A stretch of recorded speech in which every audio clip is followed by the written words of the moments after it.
رمضان المبارک کے جو احکامات ہیں ان احکامات میں سے یہ آخری آیت ہے۔ روزے کا حکم دیا، قرآن پاک کی تلاوت کا حکم دیا، اور اس کے بعد دعا مانگنے کا حکم دیا۔ اب یہ چند مسائل روزے کے تعلق سے مزید بیان فرمائے ہیں اور اعتکاف کا مسئلہ بیان فرمائے ہیں۔ ارشاد فرمایا احل لکم لیلۃ الصیام الرفث الی نسائکم، کہ تمہارے لیے حلال ہے رمضان کی راتوں میں، روزے کی راتوں میں اپنی بیوی سے ملاقات یعنی صحبت۔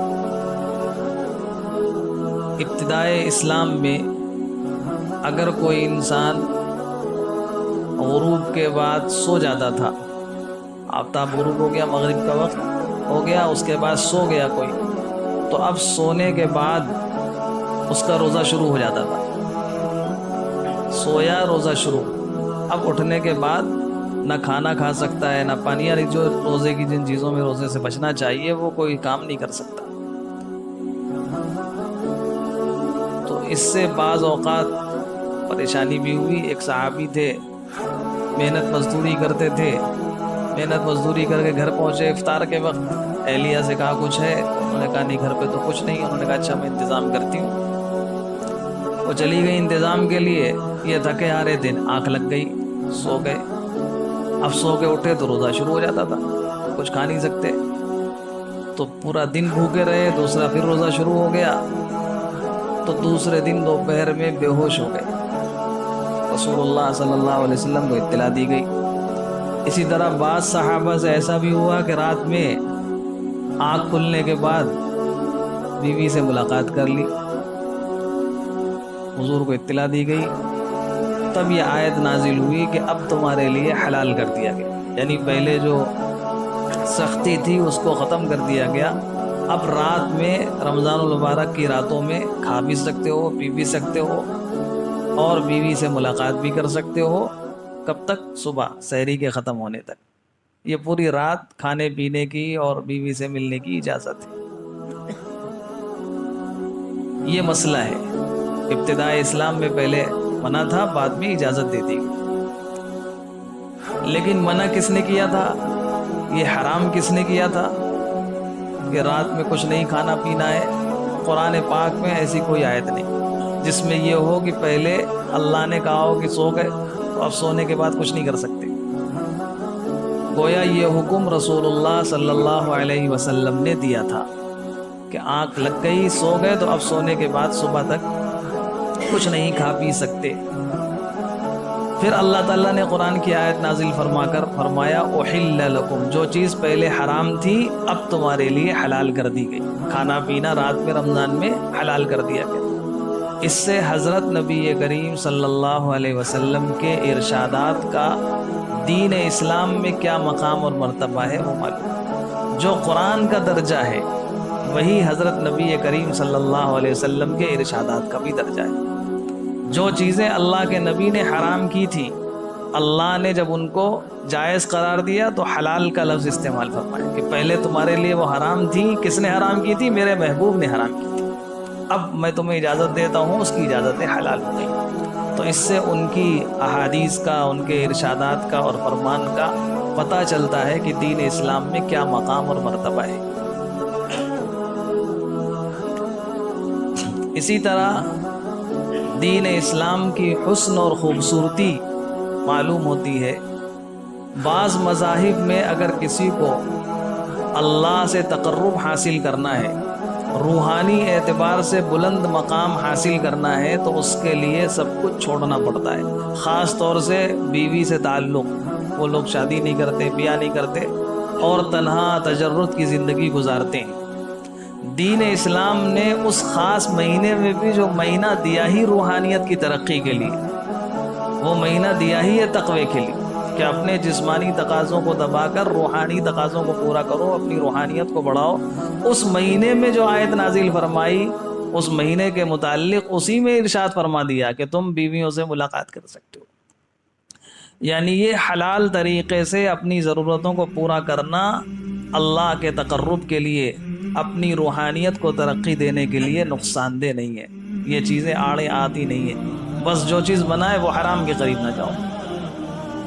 حلال چیزیں، حلال مال انسان کھائے پیے، حلال بیوی کے پاس جائے، کوئی اس کو روحانی ترقی کے لیے چیزیں روکنے والی نہیں ہے. ان سب کے ساتھ وہ اللہ سے قریب تر ہو سکتا ہے، تقوی کا اعلیٰ درجہ حاصل کر سکتا ہے. پھر آگے فرمایا بیویوں سے ملاقات کر سکتے ہو، اس کے لیے ایک لفظ ارشاد فرمایا. اور پوری ازدواجی زندگی، شادی شدہ زندگی کا 2 جملوں میں اللہ پاک نے قرآن پاک میں پورا فلسفہ بیان فرما دیا کہ نکاح کا، شادی کا فلسفہ کیا ہے. فرمایا ہن لباس لکم وانتم لباس لہن. وہ عورتیں یعنی بیویاں تمہارے لیے لباس ہیں اور تم ان کے لیے لباس ہو.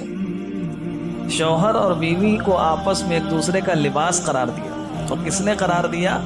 انسانوں کے پیدا کرنے والے رب نے قرار دیا. لباس کا کیا کام ہوتا ہے؟ لباس ایسی چیز ہے کہ انسان اس کے سامنے پورا بے لباس ہوتا ہے. سب کچھ ہوتا ہے. لباس کو کیا ہے؟ لباس کے موٹے موٹے 3 کام ہیں. لباس کا ایک کام یہ ہوتا ہے کہ لباس جسم کے عیبوں کو چھپا لیتا ہے، وہ دوسروں کو نظر نہیں آنے دیتا. ہمارے جسم میں کہاں داغ ہے، کہاں دھبے ہیں، کہاں گندگی ہے، وہ باہر والوں کو نظر نہیں آئے گی. یہ لباس اس کو چھپا دیتا ہے. دوسرا لباس کا کام ہے، لباس کے ذریعے سے حسن اور خوبصورتی پیدا ہوتی ہے. آدمی لباس پہنتا ہے، صاف ستھرے کپڑے پہنتا ہے، اچھا لگتا ہے، کیسا پیارا لگتا ہے. اور وہی لباس نہ ہو، بعض مذاہب میں جن میں لباس کو ترک کرا دیا جاتا ہے، یعنی کہتے ہیں کہ اتنے بلندی کے مقام پر پہنچ جاؤ کہ اب لباس بھی اتار دو. ان کی شکل و صورت، ان کی حیت یعنی کیسی بدنما معلوم ہوتی. اللہ تعالیٰ نے لباس حسن کے لیے دیا ہے. وَلِبَاسُ التَّقْوَىٰ. ایک جگہ فرمایا خُذُوا زِینَتَکُمْ عِنْدَ كُلِّ مسجد. لباس کے بارے میں فرمایا کہ لباس سے تمہاری زیب و زینت ہوتی ہے. اچھا لباس پہنو، مسجد میں جب آؤ تو خوبصورت لباس پہن کر آؤ. تو لباس کا دوسرا کام ہے زینت اور خوبصورتی کو بڑھانا.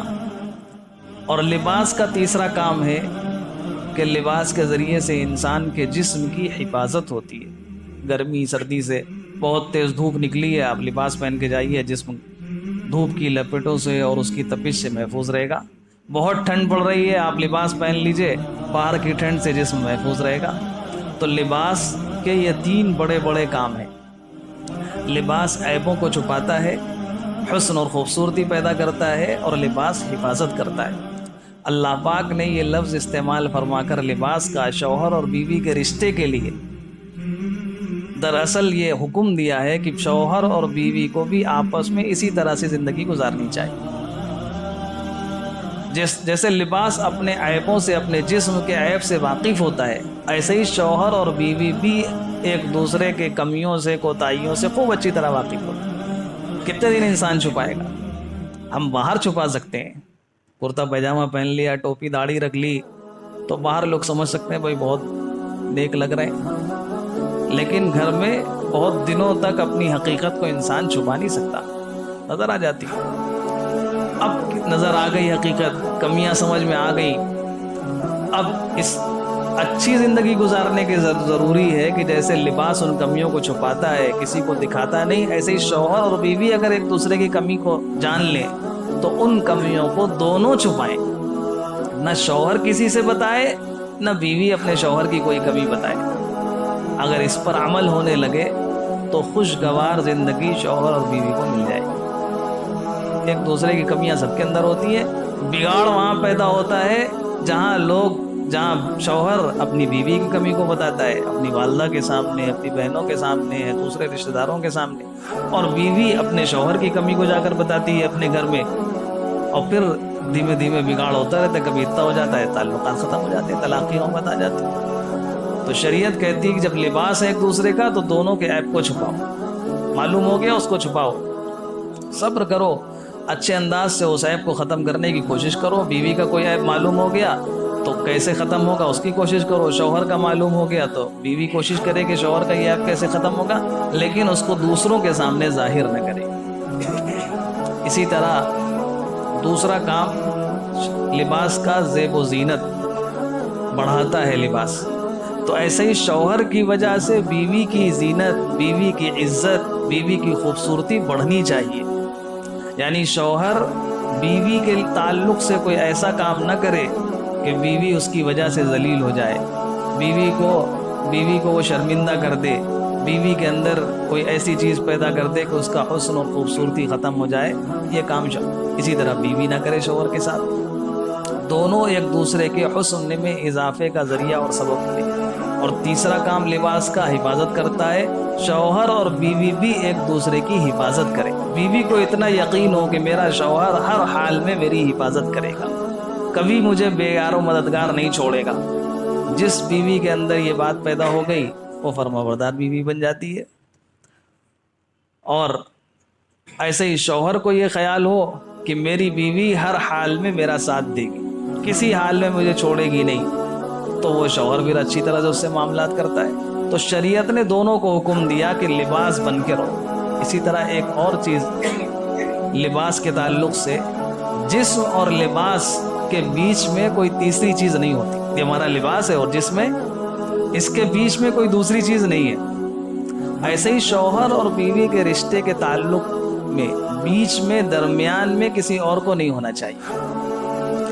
عام طور سے جہاں بگاڑ پیدا ہوتا ہے وہاں کسی تیسرے کے انٹرفیئر کی، کوئی تیسرا داخل ہو جاتا ہے بیچ میں. کبھی ساس کا دخل ہو جاتا ہے، کبھی لڑکی کی ماں کا دخل ہو جاتا ہے، کبھی نندوں کا دخل ہو جاتا ہے، کبھی کسی اور انسان کا دخل ہو جاتا ہے.